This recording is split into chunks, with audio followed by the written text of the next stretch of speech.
बस मेरी वॉइस आ रही है, आप सुनते रहो। जहां पर आपको कंफ्यूजन होगा आप इनबॉक्स में मैसेज कर देना, मैं रीड कर लूंगी और आपको एक्सप्लेन कर दूंगी, ठीक है। चलिए, तो अपन प्रोटोप्लास्ट कल्चर की बात कर रहे थे। मैंने अभी आपको बताया कि आइसोलेशन का दो मेथड होता है, एक होता है मैकेनिकल मेथड एंड दूसरा होता है एंजाइमेटिक मेथड। मैकेनिकल मेथड में सबसे पहले क्या होता है कि हम किसी प्लांट सेल के सेल वॉल का लाइसिस करते हैं। आफ्टर डेट उसके अंदर प्रेजेंट जो लिक्विड कंटेंट होता है जिसे हम प्रोटोप्लाज्म कहते हैं, उस प्रोटोप्लाज्म का हम प्लाज्मोलाइसिस करते हैं। कैसे करोगे आप? जब आप किसी सेल से मॉइस्चर कंटेंट बिल्कुल जीरो कर देते हो तो उसका प्रोटोप्लाज्म जो होता है वो श्रिंक हो जाता है, और यही क्रिया प्लाज्मोलाइजेशन, या उस सेल को हम कहते हैं प्लाज्मोलाइज्ड सेल। और उसके बाद उस प्लाज्मोलाइज्ड सेल को क्या होता है, प्लाज्मा मेम्ब्रेन के साथ ही प्लांट सेल से कट करके अलग कर लिया जाता है। तो ये हो गया mechanical method of protoplast isolation. इसके बाद में हम एंजाइमेटिक मेथड की हम बात करेंगे। आप अगर आपके पास बुक होगा आपके पास में, तो आप देख लेंगे डायग्राम में दिया हुआ है कि सबसे पहले प्लांट सेल का जो एपिडर्मल सेल होता है, आप जैसे ही उसका मॉइस्चर कंटेंट नील करते हो तो उसका जो प्लाज्मो प्रोटोप्लास्ट होता है वो श्रिंक हो जाता है। दैट मीन्स सेल जो होती है वो प्लाज्मोलाइज्ड हो जाती है, और उस प्लाज्मोलाइज्ड सेल को प्लाज्मा मेम्ब्रेन के सहित हम कट करके प्लांट सेल से अलग कर लेते हैं। और इसके बाद में इसका जो भी प्रोसेस हमको करना है कल्चर का, वो किया जाता है। दूसरा है आपका एंजाइमेटिक मेथड। एंजाइमेटिक मेथड जो होता है सिक्वेंशियल मेथड होता है। इसमें क्या होता है, सबसे पहले आपको ये डिसाइड करना है कि आप प्लांट के किस ऑर्गन से प्रोटोप्लास्ट का आइसोलेशन करना चाहते हैं। जैसे कि यदि हम लीफ ले लेते हैं तो सबसे पहले हम लीफ का सरफेस स्टरलाइजेशन करेंगे। सरफेस स्टरलाइजेशन के लिए हम Clorox 70% ethanol, 0.4 to 0.5% sodium hypochloride का यूज करते हैं। इससे ट्रीट करने के बाद में इस लीफ को हम 3 to 4 times sterile distil water से वॉश करते। ओके, स्पीड ज्यादा हो रही है, धीरे बोलूं? ठीक है। तो सबसे पहले हम एंजाइमेटिक मेथड की बात करते हैं। तो एंजाइमेटिक मेथड एक सिक्वेंशियल मेथड होता है। इसमें डिफरेंट सीक्वेंसेस में ये प्रोसेस कंप्लीट होता है। तो सबसे पहले हमें ये डिसाइड करना होता है कि हम प्लांट के किस ऑर्गन से या किस सेल से प्रोटोप्लास्ट का आइसोलेशन करना चाहते हैं। जैसे कि यदि हम लीफ से आइसोलेशन करना चाहते हैं तो हम उस लीफ का सरफेस स्टरलाइजेशन करेंगे। स्टरलाइजेशन इसलिए करेंगे ताकि हम उस लीफ को माइक्रो ऑर्गेनिज्म फ्री कर दें। सरफेस स्टरलाइजेशन के लिए 10% Clorox, 70% ethanol and 0.4 to 0.5% sodium hypochloride का यूज किया जाता है। सरफेस स्टरलाइजेशन के बाद में इस लीफ को 3 to 4 times sterile distil water से वॉश करते हैं। वॉश करने के बाद में अगेन वही प्रोसेस होता है कि हम इसमें प्लाज्मोलाइजेशन करते हैं। प्लाज्मोलाइजेशन के लिए इस सरफेस स्टरलाइज्ड लीफ को 13% मैनिटॉल में 1 आवर के लिए, 1 घंटे के लिए डिप करके रखते हैं, जिससे लीफ का मॉइस्चर कंटेंट नील हो जाता है और प्रोटोप्लास्ट जो है वो श्रिंक हो जाते हैं। प्लाज्मोलाइसिस की प्रोसेस कंप्लीट हो जाती है। आफ्टर दैट लीफ के सेल वॉल को लाइसिस करके हम इस प्लाज्मोलाइज्ड प्रोटोप्लास्ट को कट करके अलग कर लेते हैं, और इसको डिफरेंट एंजाइम्स ट्रीटमेंट के थ्रू इसको इंक्यूबेशन पीरियड में 16 to 18 आवर्स के इंक्यूबेशन पीरियड में 24 to 26 डिग्री सेंटीग्रेड पर रख देते हैं। और उसके बाद इस जो भी आपके पास सॉल्यूशन आया है, सॉरी, जो भी आपके पास में सेल्स आई है उसका सस्पेंशन बनाकर सेंट्रीफ्यूज किया जाता है। एंड सेंट्रीफ्यूज के बाद में हम उसका फिल्टर करते हैं। सेंट्रीफ्यूज जब आप करेंगे तो आपको ऊपर सुपरनेटेंट मिलेगा, नीचे पैलेट मिलेगा। पैलेट को हम डिस्कार्ड कर देंगे और सुपरनेटेंट का फिल्टर करेंगे। जो हमें फिल्ट्रेट प्राप्त होगा वही हमारा आइसोलेटेड प्रोटोप्लास्ट है। ये प्रोसेस सबको समझ में आई? तो मैं आगे बताऊंगी। एक बार इनबॉक्स में आप मैसेज कर दीजिए, फिर मैं आगे बताती हूँ आपको। आइसोलेशन की प्रोसेस यदि आपको समझ में आई है तो आप इनबॉक्स में मैसेज कर दीजिए, यस नो जो भी है, फिर मैं आगे बताती हूँ आपको।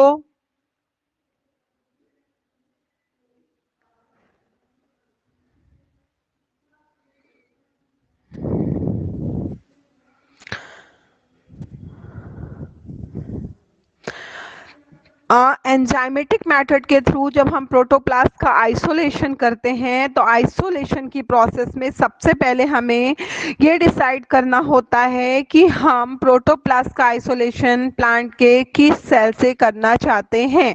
तो जैसे कि यदि हम लीफ लेते हैं तो हम उस लीफ का सरफेस स्टरलाइजेशन करेंगे।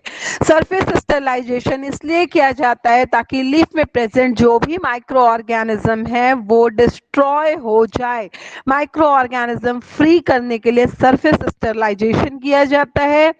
सरफेस स्टरलाइजेशन के लिए 10% Clorox, 70% ethanol, 0.4 to 0.5% sodium hypochloride का यूज किया जाता है। इससे ट्रीट करने के बाद इस लीफ को 3 to 4 टाइम्स टैप वाटर या स्टेराइल डिस्टिल वाटर से वॉश करते हैं। वॉश करने के बाद इस लीफ को 13% मैनिटॉल में 1 आवर के लिए डिप करके रखते हैं। जब मैनिटॉल में हम डिप करते हैं तो इस लीफ का मॉइस्चर कंटेंट 0 हो जाता है, जिसके कारण प्रोटोप्लास्ट प्लाज्मोलाइज्ड हो जाते हैं, श्रिंक हो जाते हैं और इस प्रोसेस के बाद लीफ के सेल वॉल का लाइसिस करके इस प्लाज्मोलाइज्ड प्रोटोप्लास्ट को कट कर लिया जाता है एंड एंजाइमेटिक ट्रीटमेंट के थ्रू इसको इंक्यूबेशन में रखा जाता है।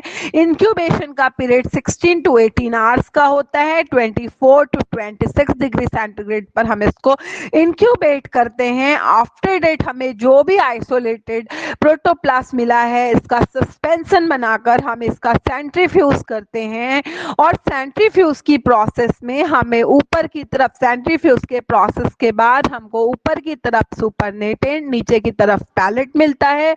हम उस पैलेट को जो हमारा सॉलिड डेब्रिस होता है हम उसको डिस्कार्ड कर देते हैं और सुपरनेटेंट को हम फिल्टर कर लेते हैं। फिल्टर करने के बाद जो हमें फिल्ट्रेट प्राप्त होता है वही हमारा आइसोलेटेड प्रोटोप्लास्ट है। अब आगे की प्रोसेस बताऊं आपको।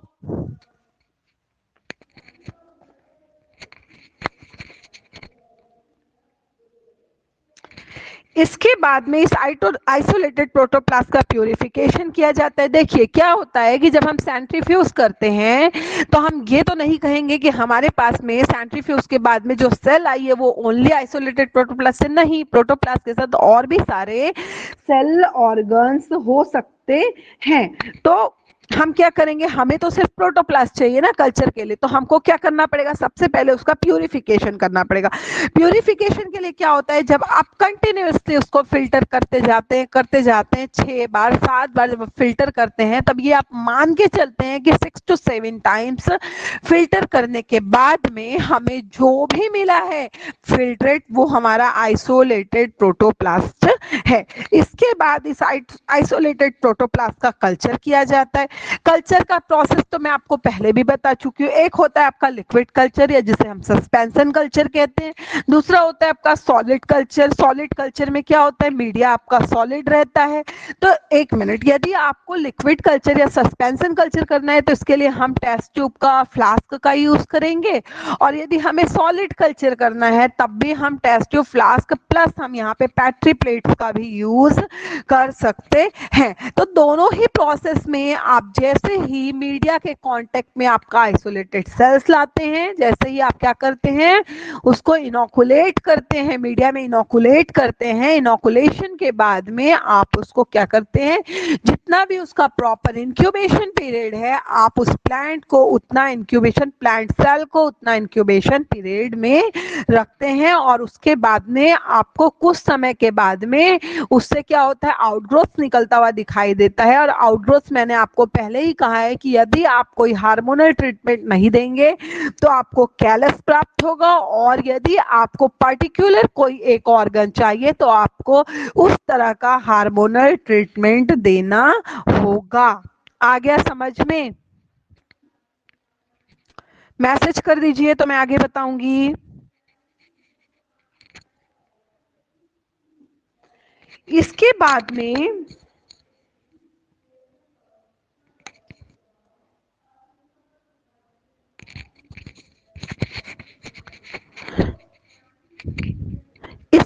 में आगे का जो प्रोसेस होता है हमारा एक हो गया आपका लिक्विड कल्चर, दूसरा हो गया आपका सॉलिड कल्चर, उसी को मैं अगार या एगरोस कल्चर बोल रही हूँ। फिर होता है आपका फ्रीडर लेयर मेथड, ये भी कल्चर का एक टेक्निक है। इसमें क्या होता है कि जो आपके लिविंग प्रोटोप्लास्ट हैं, लिविंग प्रोटोप्लास्ट है, किस तरह के लिविंग प्रोटोप्लास्ट, जिसमें क्या होती है, विभाजन की क्षमता, सेल डिवीजन की कैपेसिटी नहीं पाई जाती। अब देखिए, यदि किसी सेल में सेल डिवीजन की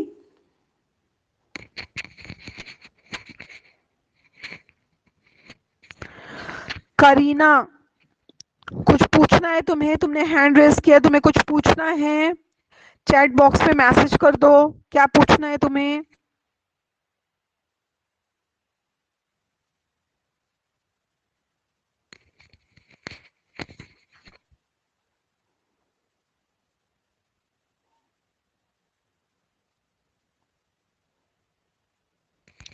ठीक है, कोई बात नहीं, मैं आगे बताऊं, फीडर लेयर मेथड बताती, मैं बताऊं, फीडर लेयर मेथड बता रही थी, मैं बताऊं। चलिए, फ्रीडर लेयर मेथड है। फ्रीडर लेयर मेथड में क्या होता है कि जो प्रोटोप्लास्ट होते हैं, किस तरह के प्रोटोप्लास्ट, जो कि जिनमें डिवीजन की कैपेसिटी नहीं पाई जाती। तो देखिए, यदि कोई सेल है जिसमें डिवीजन की कैपेसिटी नहीं पाई जाती, तो हम ये होप करके चलते हैं कि हमें आगे जाके इससे वैसे भी किसी तरह का कोई बेनिफिट नहीं मिलना है। तो यदि मैं इस तरह के लिविंग प्रोटोप्लास्ट, देखिए वो लिविंग है बट उसमें क्या है, सेल डिवीजन की कैपेसिटी नहीं पाई जाती है, तो इस तरह के लिविंग प्रोटोप्लास्ट को यदि मैं एक्सरे, ठीक है, एक्सरे से ट्रीट करती हूँ, तो हमने पहले भी पढ़ा है कि जब हम एक्सरे से किसी लिविंग सेल्स को ट्रीट करते हैं तो उस लिविंग सेल की डेथ हो जाती है या फिर उस लिविंग सेल में म्यूटेशन कॉज हो जाता है। तो यदि डेथ हो गई तब तो कोई बात नहीं है, लेकिन यदि म्यूटेशन कॉज हुआ है और म्यूटेशन कॉज होने के कारण यदि हमें कोई बेनिफिट मिलता है, जैसे कि उसकी डिवीजन की कैपेसिटी फिर से आ जाती है, तो ये फ्रीडर लेयर मेथड, इसी टेक्निक को कहा जाता है कि जो भी हमारे लिविंग सेल डिवीजन जिनमें नहीं हो रहा, इस तरह के प्रोटोप्लास्ट को जब हम एक्सेस से ट्रीट करते हैं और ट्रीट करने के बाद हम उसको अगार सॉलिड मीडियम की एकदम थीन लेयर बनाकर उसके ऊपर क्या करते हैं, इसका इनोकुलेशन करते हैं, और इनोकुलेशन करने के बाद इसका जितना भी प्रॉपर इंक्यूबेशन पीरियड होता है, वो इंक्यूबेशन पीरियड प्रोवाइड कराने के बाद में हमें क्या मिलता है, कैलस मिलता है। ठीक है, कैलस का फॉर्मेशन होता है और उसके बाद में आप उस कैलस को अगेन दूसरे फ्रेश मीडियम में क्या कर सकते हैं, कल्चर करते हैं। तो इस टेक्निक को हम कहते हैं को कल्चर या सब कल्चर। आ गया समझ में यहां तक आपको, यहां तक क्लियर हुआ।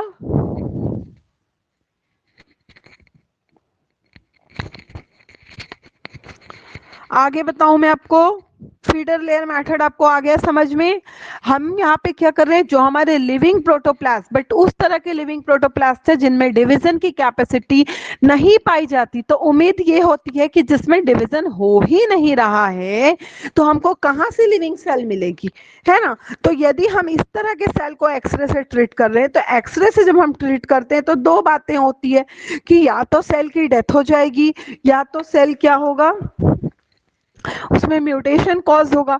तो यहाँ पे हम ये मान के चलते कि अगर सेकंड कंडीशन हमको मिलता है, म्यूटेशन कॉज होता है, म्यूटेशन के कारण उसके जो सप्रेस्ड कैरेक्टर थे या जीन्स थे वो एक्टिव हो जाते हैं और सेल में फिर से डिवीजन होने लगता है। और आफ्टर डेट जब आप इस तरह के प्रोटोप्लास्ट को अगार प्लेट के बिल्कुल थीन लेयर पे इनोकुलेट करते हैं, तो इनोकुलेशन के बाद में आपको कैलस मिलता है। इनोकुलेशन के बाद जब उसका इंक्यूबेशन पीरियड खत्म होता है तो आपको कैलस मिलता है। अब इस कैलस को आप अगेन फ्रेश मीडिया में इनोकुलेट कर सकते हैं। इनोकुलेशन फ्रेश मीडिया में अगेन इनोकुलेट करने की जो प्रोसेस होती है वो सब कल्चर या को कल्चर कहलाती है। और उसके बाद उस कैलस को आप जिस भी तरह का हार्मोनल ट्रीटमेंट देंगे आपको उस तरह के सेल ऑर्गन्स मिलेंगे। क्लियर हो गया ये।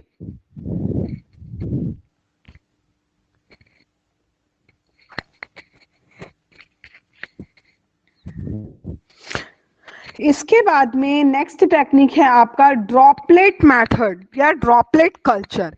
इसमें क्या होता है कि जो मैंने अभी आपको बताया, जो हमारा एक्सरे से ट्रीटेड प्रोटोप्लास्ट था और फिर उससे क्या बन गया, हमारा कैलस बन गया, है ना। तो यहाँ पे हमको कैलस नहीं बना है। ड्रॉपलेट मेथड में क्या होता है, जैसे ही हम प्रोटोप्लास्ट को एक्सरे से ट्रीट करते हैं तो जो लिक्विड में हमें कल्चर करना है, उस लिक्विड मीडियम के ऊपर हम उसको ड्रॉपर की सहायता से, पाइपेट की सहायता, ड्रॉप ड्रॉप, आप मोती देखे होंगे तो उस तरीके के ड्रॉप ड्रॉप के फॉर्म में डाल देते हैं। ऐसे ही उसका इंक्यूबेशन पीरियड कंप्लीट होता है, ये सारे ड्रॉप से हमको आउटग्रोथ मिलती है और वो सारे के सारे ड्रॉप्स एक स्थान पर एग्रीगेट हो जाते हैं, संग्रहित हो जाते हैं और कैलस का फॉर्मेशन करते हैं। इसको हम क्लम्प भी कह सकते हैं। क्लियर हुआ यहाँ तक?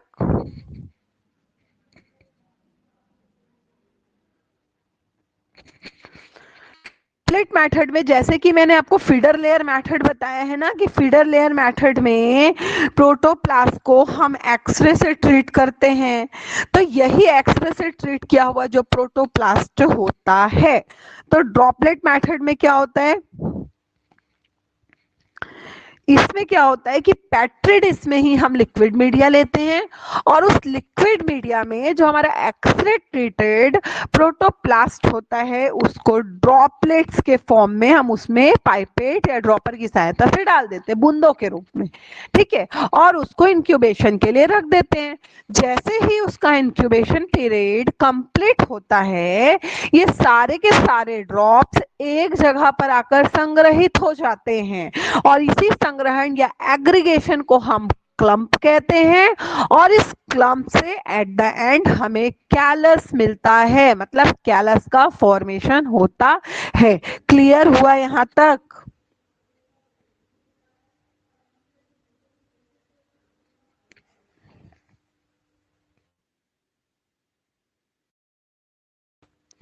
इसके बाद में नेक्स्ट अपन देखेंगे ड्रॉप टेक्निक। हैंगिंग का मतलब आप सब समझते होंगे, लटकना, है ना। हैंगिंग का मतलब होता है लटकना। हैंगिंग ड्रॉप टेक्निक सेम जो मैंने अभी आपको ड्रॉपलेट टेक्निक बताया, बिल्कुल उसी तरह, लेकिन यहाँ पर क्या होगा, देखो बैटरी प्लेट में एक सेट में दो बैटरी प्लेट होता है, एक नीचे होता है, दूसरा उसका ऊपर ढक्कन होता है, ये तो सब जानते हैं, है ना। तो यहाँ पे क्या होता है, नीचे लिक्विड मीडिया होता है नीचे वाली प्लेट में और ऊपर जो ढक्कन होता है वहां पर हम अपने एक्सरे ट्रीटेड प्लास्ट को ड्रॉपलेट्स के फॉर्म में ड्रॉपर या पाइपेट की सहायता से रख देते हैं और उसके बाद में इसका क्या किया जाता है, इंक्यूबेशन किया जाता है और इंक्यूबेशन के बाद में क्या होता है, हमको फिर से कैलस मिलता है या कैलस का इसमें फॉर्मेशन होता है। लेकिन ये जो टेक्निक है ये प्रैक्टिकली इतनी सक्सेसफुल टेक्निक नहीं है। इसलिए नहीं है क्योंकि प्लेट, जो ऊपर वाला प्लेट होता है जिसे हम ढक्कन कह सकते हैं या लीड कह सकते हैं, वो ऊपर वाले प्लेट में मॉइस्चर बना रहता है और वो मॉइस्चर कभी कभी क्या होता है, फंगस को या बैक्टीरियल ग्रोथ को वो क्या करता है, स्टिम्युलेट कर देता है। तो ये जो टेक्निक है हैंगिंग ड्रॉप टेक्निक, ये इतनी सक्सेसफुल टेक्निक नहीं है। क्लियर हो गया?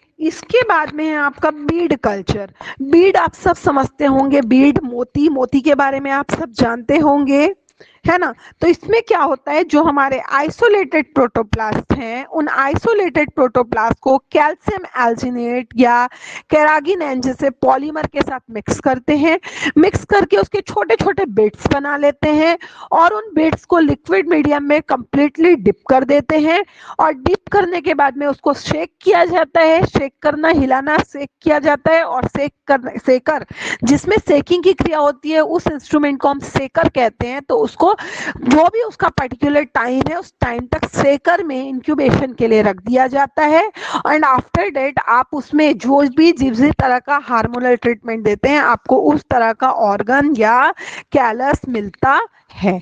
आ गया समझ में?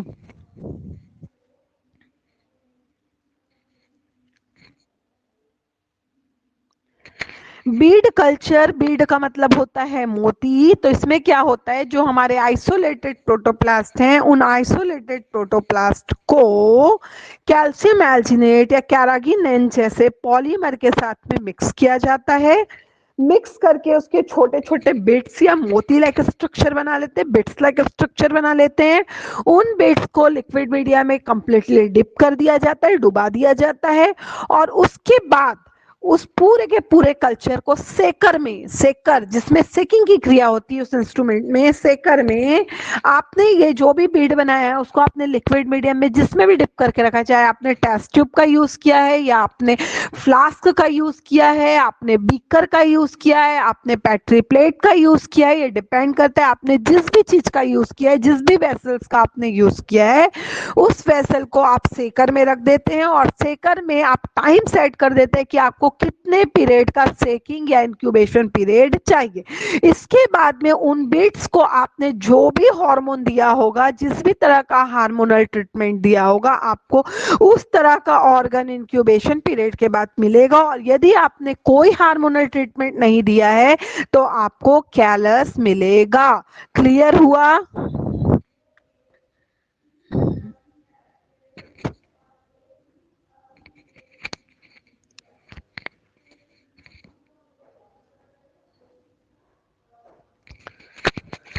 इसके बाद में नेक्स्ट है आपका protoplast development and regeneration.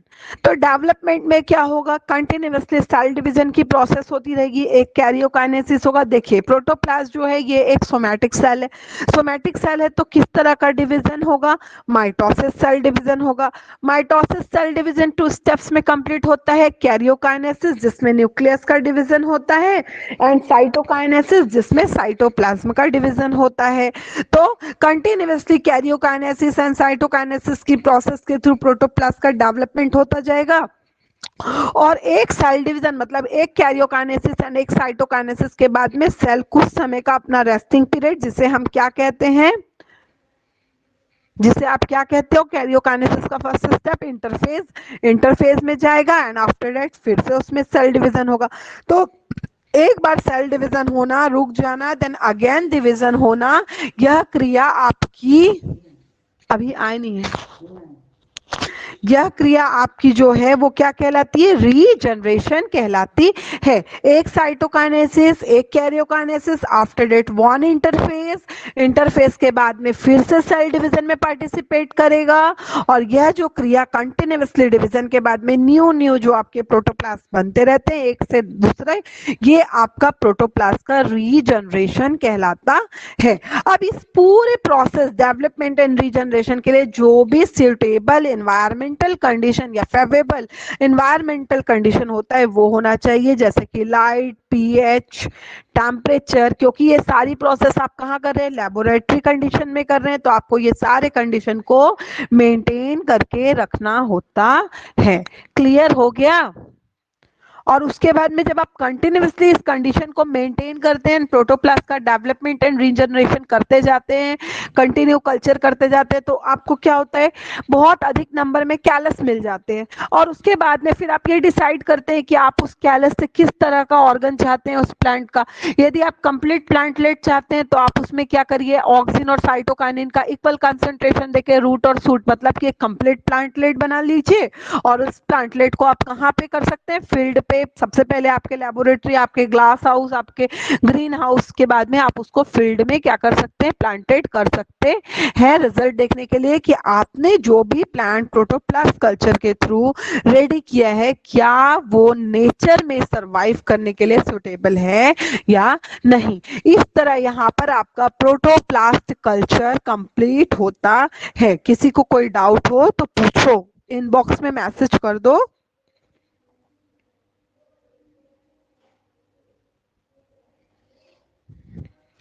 Inbox में मैसेज कर दो।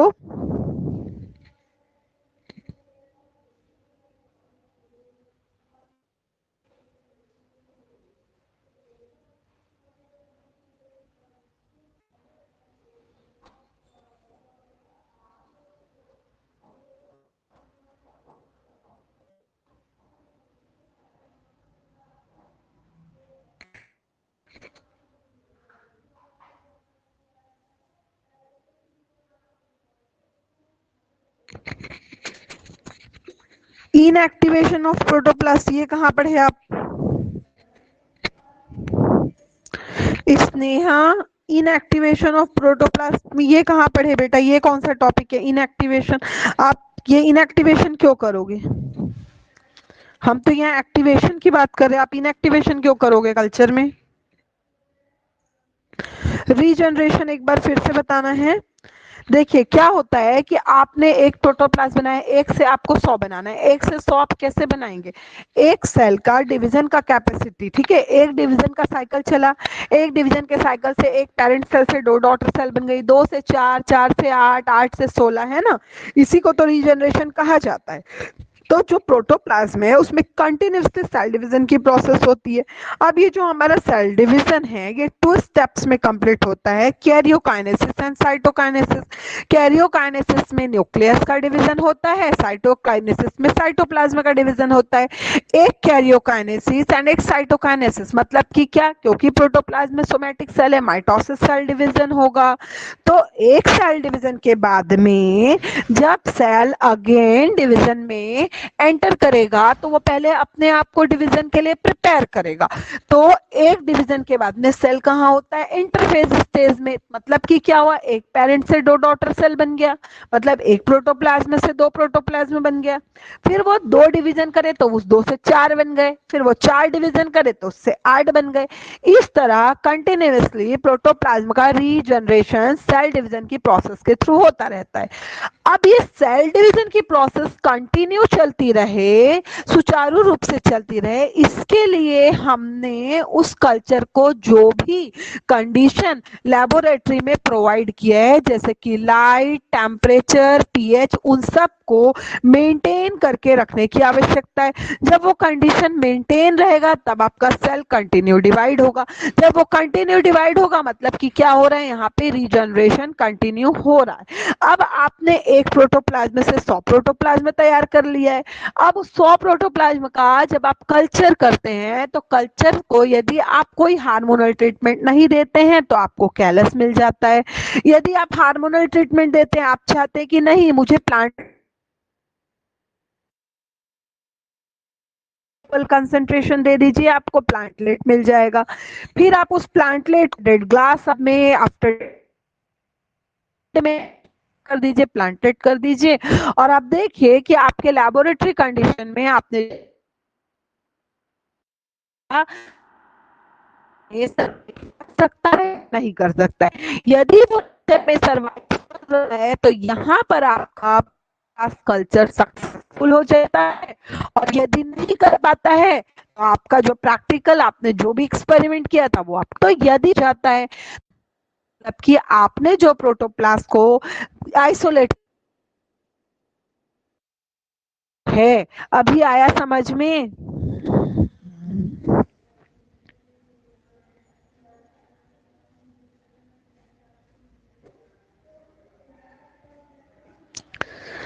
अभी क्लियर समझ में आया?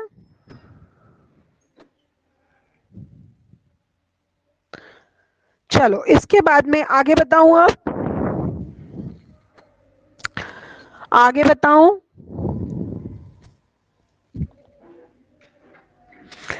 इसके बाद में नेक्स्ट है आप लोगों का ऑर्गन।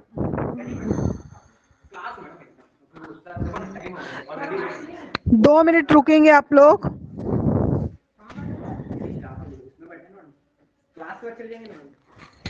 प्रभास, तुमको जोशी सर बुलाए एकदम अर्जेंट। मेरे को 10 बार कॉल कर डाले, मैं क्लास के बीच में उनका फोन काट रही हूँ। अमित भी आ गया बुलाने। सुनो ना, साइन का कुछ नाटक कर रहे हैं के लोग? साइन का उधर नाटक डेली होगा, पर पीरियड वाला चल रहा है। पर पीरियड उधर रजिस्टर में साइन। हाँ। हेलो, वॉइस आ रही है मेरी? वॉइस आ रही है बेटा? चलिए, इसके बाद में हम बात करेंगे ऑर्गन कल्चर की। प्रोटोप्लास्ट कल्चर हो गया। इसके बाद में मैंने आपको बताया था कि आपको पर्टिकुलर प्लांट के किसी एक ऑर्गन से यदि कंप्लीट प्लांटलेट का फॉर्मेशन करना है तो यह प्रोसेस आपकी ऑर्गन कल्चर कहलाती है। ऑर्गन कल्चर में आप रूट कल्चर कर सकते हैं। रूट कल्चर के लिए क्या चाहिए इंपॉर्टेंट चीज हमको, कि रूट का मेरिस्टेमेटिक टिश्यू जिसमें कंटिन्यूअसली डिवीजन करने की कैपेसिटी पाई जाती है, इस तरह के आपको रूट अपाइकल मेरिस्टेम जिसे हम कहते हैं उसका कल्चर करना होगा। इसी तरह जब आपको लीफ कल्चर करना है तो लीफ कल्चर के लिए लीफ में कौन सी प्रॉपर्टी होनी चाहिए, कि लीफ में लिविंग डिवीजन करने वाले प्रोटोप्लास्ट यदि प्रेजेंट हैं तब आप लीफ कल्चर कर सकते हैं। इसके बाद है आपका मेरिस्टेम कल्चर और सूट टिप कल्चर। तो जिस तरह रूट अपाइकल मेरिस्टेम होता है उसी तरह सूट अपाइकल मेरिस्टेम होता है। सूट में जब हम बर्ड की बात करते हैं तो 3 तरह के बर्ड होते हैं, apical bird, intercalary bird and lateral bud. अब आपको ये देखना है कि अलग अलग प्लांट स्पीसीज के अकॉर्डिंग आप जिस भी प्लांट स्पीसीज का सूट बर्ड कल्चर करना चाहते हैं उसके किस तरह के बर्ड में मेरिस्टेमेटिक टिश्यूज प्रेजेंट हैं। फिर है आपका फ्लावर कल्चर। तो फ्लावर कल्चर में आप पूरा का पूरा एक फ्लावर उठा के नहीं डाल देते हैं कल्चर मीडिया में। आप क्या करते हैं, उस फ्लावर का मेल रिप्रोडक्टिव ऑर्गन या फीमेल रिप्रोडक्टिव ऑर्गन का सिलेक्शन करते हैं और उसको आप मीडिया में क्या करते हैं, कल्चर करते हैं। फिर होता है आपका, अच्छा मेल या फीमेल रिप्रोडक्टिव ऑर्गन की यदि मैं आपकी बात करूं तो मेल रिप्रोडक्टिव ऑर्गन एक सिंगल को आप स्टैमेन बोलते हैं, स्टैमेन का कल्चर, या फिर आप क्या कर सकते हैं direct female reproductive organ ovary culture आप कर सकते हैं। एंथर कल्चर में आपको क्या होता है, स्टेमेन से आपको एंथर निकालना होगा और फिर उस एंथर में जहां पर टेट्राड प्रेजेंट हैं इस तरह के एंथर का आपको कल्चर करना पड़ेगा। ओवरी कल्चर आप कर सकते हैं। ओवरी कल्चर में ऐसे ओवरीज जिसमें मैच्योर्ड ओव्यूल्स प्रेजेंट हैं उनका कल्चर करना पड़ेगा। ओव्यूल कल्चर में ऐसा ओव्यूल जिसमें एम्ब्रियो प्रेजेंट है, इस तरह के ओव्यूल का कल्चर। और उसके बाद में लास्ट है आपका एम्ब्रियो कल्चर। ये है पूरा आपका ऑर्गन कल्चर। अब ये कल्चर की जो प्रोसेस है ये बिल्कुल सेम है जो मैंने आपको फर्स्ट दिए था, तब अपन एक डायग्राम पढ़े थे ना का कल्चर किया जाता है, तो वही है। आप मुझे बता दीजिए कि करके आपको डिटेल पढ़ाना है तो मैं पढ़ा दूंगी, और यदि आप पढ़ लेंगे तो बहुत अच्छी बात है, मैं नेक्स्ट चैप्टर स्टार्ट करूंगी। क्योंकि सब में प्रोसेस सेम होगी बेटा, लिक्विड कल्चर सॉलिड कल्चर सब में वही प्रोसेस होगी। आप लोग बता दीजिए ये पढ़ाना है या नहीं पढ़ाना है।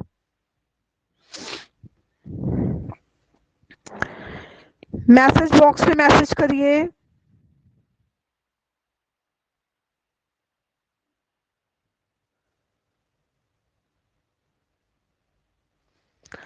ठीक है, ये पढ़ा दूंगी मैं आप।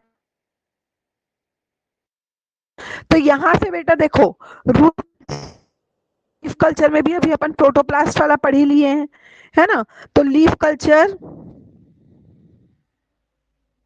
सॉलिड कल्चर और लिक्विड कल्चर को क्या रिपीट करना है। लिक्विड कल्चर मतलब ऐसा मीडिया जिसमें हम अगार मतलब सॉलिडिफाइंग एजेंट नहीं डाले हैं, वो लिक्विड मीडिया है। लिक्विड मीडिया में किसी भी प्लांट सेल या ऑर्गन का कल्चर करना लिक्विड कल्चर कहलाता है। दूसरा होता है कल्चर मीडियम जिसमें आपने अगार जो कि एक सॉलिडिफाइंग एजेंट है वो डाल के आपने सॉलिड मीडिया बना दिया है। तो सॉलिड मीडिया में कल्चर को हम, सॉलिड मीडिया में होने वाले कल्चर को हम क्या कहते हैं, सॉलिड कल्चर। बस क्लियर हुआ।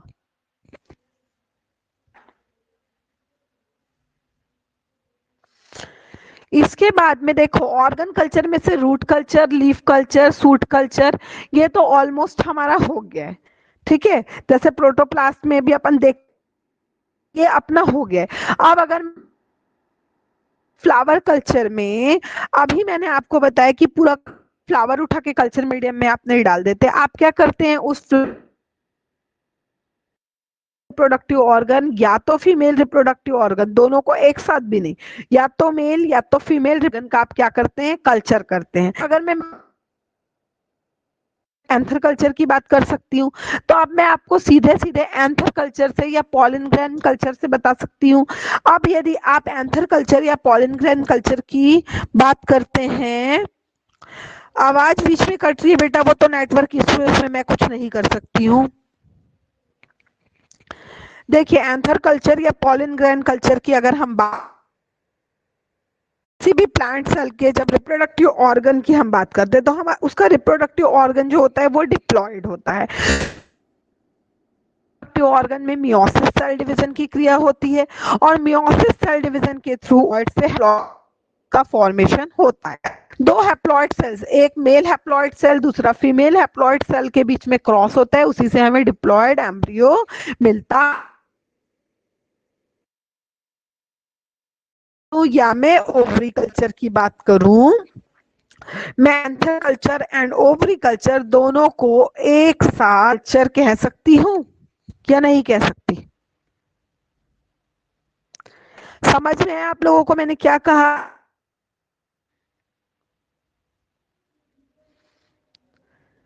मैसेज करके बताइए आप लोगों को समझ में आया मैंने क्या कहा?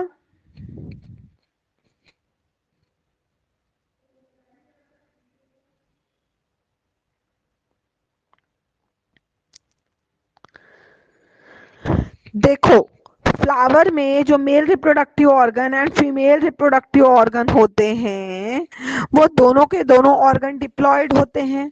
रिप्रोडक्टिव सेल्स में मियोसिस सेल डिवीजन होता है मियोसिस सेल डिवीजन, अर्धसूत्री विभाजन। अर्धसूत्री बोलने से समझ में आ रहा है आपको कि जितनी भी सेल डिवीजन में पार्टिसिपेट करेगी उसकी आधी सेल्स बनेगी। यहाँ तक क्लियर हुआ आपको?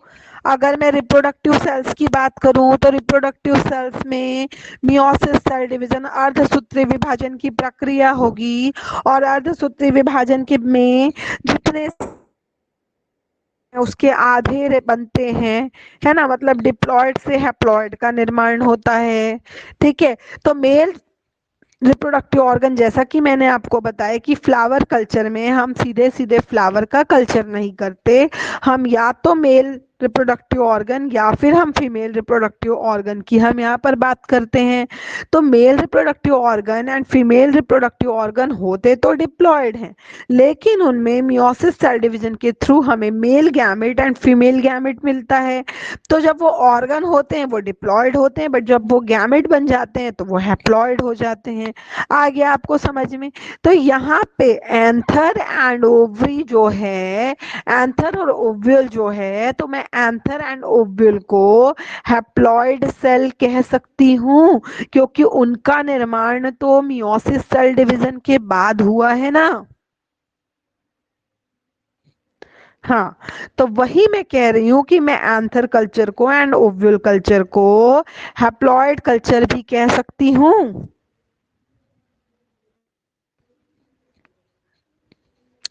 क्लियर हुआ आप लोगों को यहाँ तक? यहाँ तक क्लियर हुआ सबको?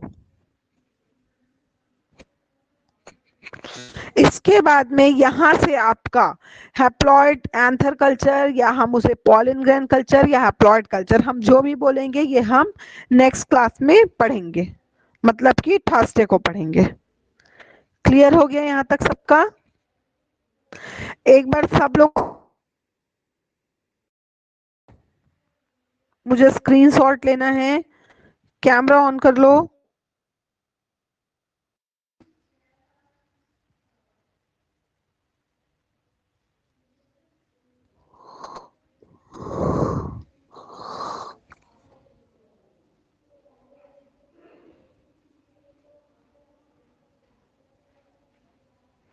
एक 152 है काफी। 152। हाँ,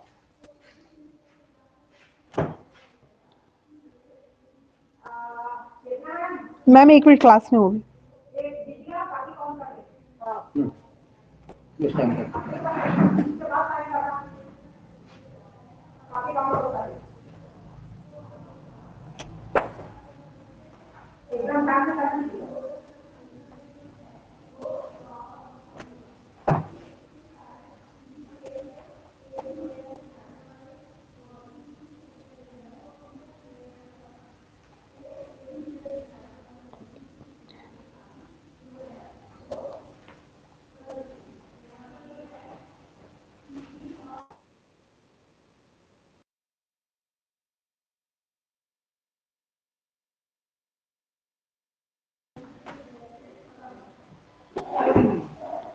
पार्ट जगेगी तो इससे करके 1 2 3 4 5 6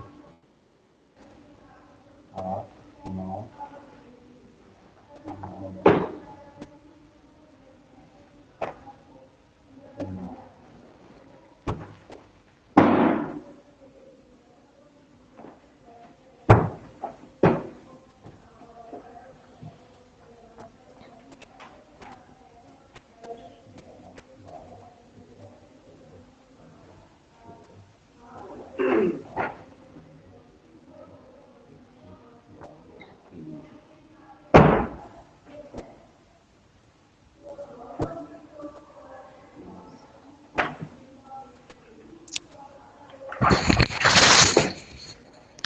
डिस्कनेक्ट करूं?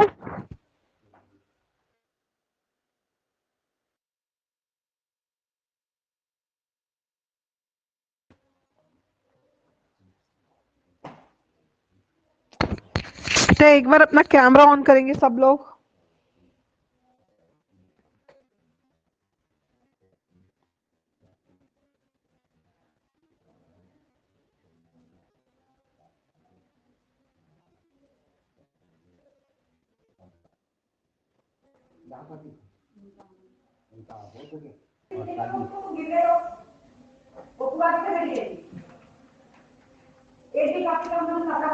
ही पानी सीधे गरम हो ऐसे अब सीधा रखना